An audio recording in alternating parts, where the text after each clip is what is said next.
বন্ধুরা আজকে তৃতীয় পর্বে আমরা যেটি দেখব সেটি হচ্ছে Tailwind CSS। এটা আমরা কিভাবে আমাদের প্রজেক্টে ইনস্টল করতে পারি। আমি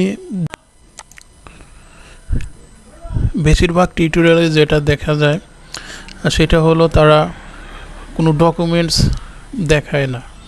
আপনি Tailwind CSS করছেন, এখানে গিয়ে আপনি সার্চ করবেন, সার্চ করে তার যে ডকুমেন্টগুলো আছে সেইগুলো দেখে দেখে বুঝে কোড করবেন, তাহলে দেখবেন আপনার মনে থাকবে সেটা, প্লাস আপনার ফিচারেও একটা বেনিফিট দেবে এটা।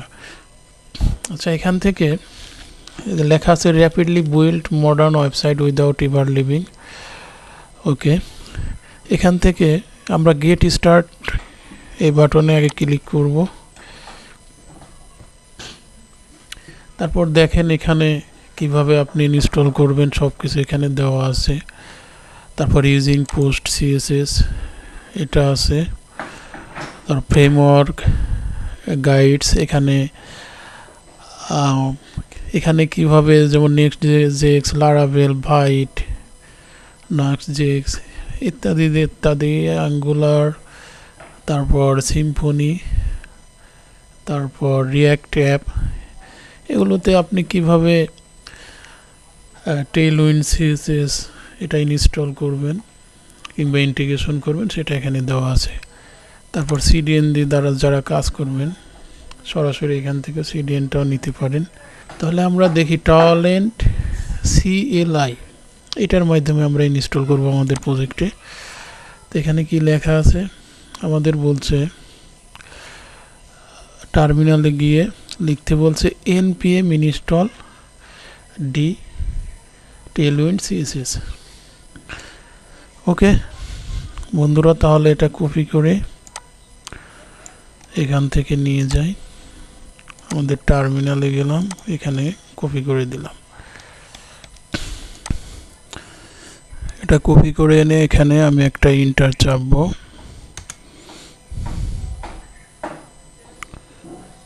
একটু সময় নেবে। ওকে, আমাদের Tailwind CSS আমাদের প্রজেক্ট ইনস্টল হয়ে গেছে। এখানে আমি ক্লিক দেই। আচ্ছা, এখনো কোনো ফাইল শো করছে না।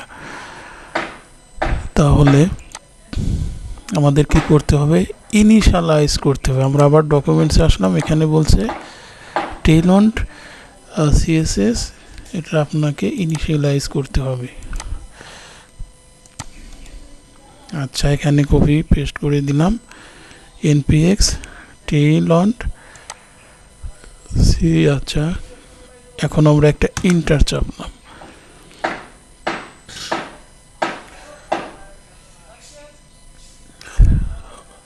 ওকে, এখানে দেখেন আমাদের একটা নতুন ফাইল চলে আসবে, যেটার নাম হবে কি Tailwind config.js।